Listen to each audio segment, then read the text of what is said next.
ప్రభునందు నాకు అత్యంత ప్రియమైనటువంటి వారులారా, మన ప్రభువును రక్షకుడైనటువంటి యేసుక్రీస్తు వారి యొక్క శుభనామములో మీ అందరికీ నా హృదయపూర్వకమైన శుభములు, వందనములు తెలియజేయుచున్నాను.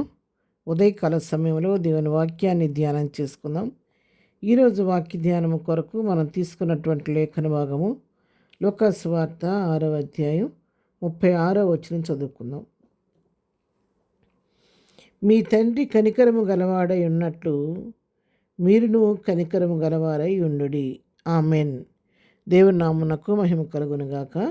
ఈ వాక్య భాగాన్ని మనం గమనించినట్లయితే, మీ తండ్రి ఎలాగో కనికరము గలవాడై ఉన్నాడో అలాగే మీరు కూడా కనికరము గలవారై ఉండండి అని చెప్పని దేవుని వాక్యం సెలవిస్తూ ఉంది.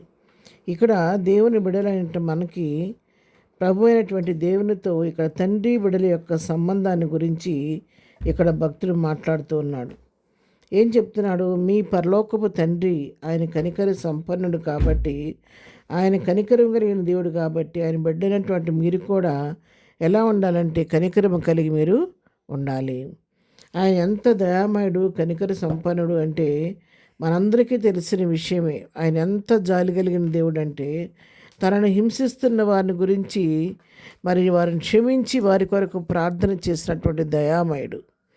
ఏమాత్రం కూడా నువ్వు నన్ను హింసిస్తున్నావేంటని ప్రశ్నించకపోగా, తను హింసిస్తున్న వారి కొరకు, వారి క్షమం కొరకు, వారి క్షమాపణ కోరుతూ వారిని క్షమించమని వారి కొరకు ప్రార్థన చేసినటువంటి దేవుడు మన దేవుడు. ఆయన మరి అటువంటి కనికరం మన పట్ల చూపించబట్టే మరి మనకు ఈ రోజున రక్షణ కలిగింది. ఆయన కుమారులుగా కుమార్తెలుగా అంగీకరించబడటానికి రక్తం ద్వారా విమోచన మనకు కలిగింది. మరి ఇక్కడ పైభాగం మనం చూసినట్లయితే ఆయన ఎటువంటి స్వభావం కలిగి ఉన్నాడో ఇక్కడ మనం చదువుతాం. పైన 35వ వచనం చదువుకుంటే, మరి మీరు ఎట్టి వారిని గూర్చేయలను నిరాశ చేసుకొనక మీ శత్రువులను ప్రేమించుడి, మేలు చేయుడి, అప్పు ఇయ్యుడి, అప్పుడు మీ ఫలము గొప్పదయ్యుండును, మీరు సర్వోన్నతుని కుమారులై ఎందురు. ఆయన కృతజ్ఞత లేని వారి ఎడ్లను దుష్టుల ఎడ్లను ఉపకారి అయి ఉన్నాడు. చూసారు, ఇక్కడ ఏం రాయబడుతుందంటే, మీరు ఎవరిని గురించి కూడా నిరాశపడద్దు. మీ శత్రువుల గురించి కూడా మీరు ఏమీ ఆలోచించుకోకుండా వాళ్ళను ప్రేమించండి, వారికి మేలు చేయండి, మీ శత్రువుకు కూడా అప్పివ్వండి అవసరమైతే వాళ్ళ ఆపదలో ఉంటే. అప్పుడు మీ ఫలము గొప్పదవుద్ది.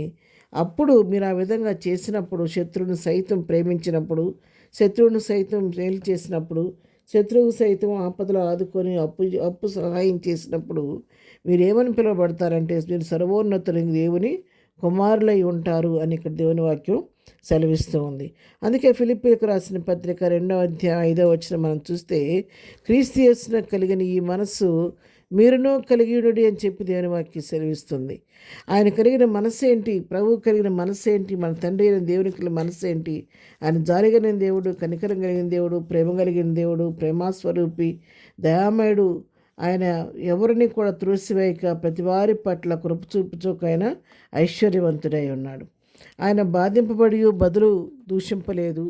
బొచ్చు కత్తిరించు వాని ఎదుట మరి గొర్రెవలే, మరి వదకు తేబడిన గొర్రె పిల్లవలే మౌనంగా తన దేహాన్ని తను హింసిస్తున్న వారికి అప్పగించాడు. కానీ తిరిగి ఎందుకు నాకు హింసిస్తానని చెప్పి ప్రశ్నించిన వాడు మాత్రం కాదు. ఆయన తను తాను శిలువ మరణం పొందినంతగా తగ్గించుకొని విధేయత చూపిన వాడై నీవు నేను పొందవలసిన శిక్షను నీకు నాకు బదులుగా తను శిలువలో భరించాడు. అందుకైనా ఆయన కనికరం కలిగిన దేవుడు కాబట్టి ప్రతి వారి పట్ల కనికరపడ్డాడు. ఈ లోకంలో సంచరించినప్పుడు కూడా ప్రభు మన వాక్యంలో మన సువార్తల్లో మనం కొన్నిసార్లు మనం చూస్తూ ఉంటాం.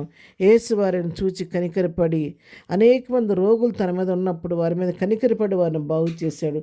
చనిపోయిన వారిని బ్రతికించాడు. రక్తస్రావ రోగిని బాగు చేశాడు. అనేక మంది ఏళ్ళ ఆయన కనికరపడి దేవుడు కాబట్టి ఆ కనికరపడే స్వభావం నీవు నేను అలవర్చుకొని లోకంలో సర్వోన్నతుని కుమారులుగా కుమార్తెలుగా ఈ లోకంలో ప్రభువును పోలి జీవిద్దాము.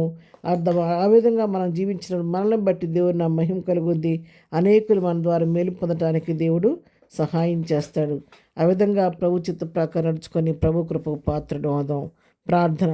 ప్రేమగలిగిన తండ్రి, పరిశుద్ధురాని పాదముల కొందనాలు. ఉదయకాలం మాకు ఇచ్చినటువంటి ఈ లేఖన భాగాన్ని బట్టి నీ కొందనాలు ప్రభా. మా తండ్రి వేరే నీవు కనికరం కలిగిన దేవుడు కాబట్టి నీ బిడ్డలమైన మేము కూడా కనికరం కలిగి ఎదుటివారి ఎడల ప్రేమ చూపించే మనసు, జాలిగలిగిన మనసు, మంచి మనసు మాకు కలుగు చేయండి. సహాయం చేసే మనసు మాకు దయచేయండి.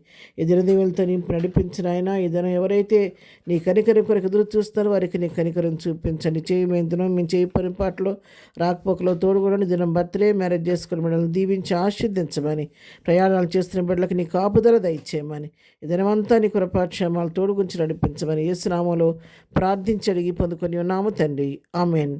ప్రభు కృప సదాకాలం మనందరికీ తోడే నడిపించును గాక. ఆమెన్.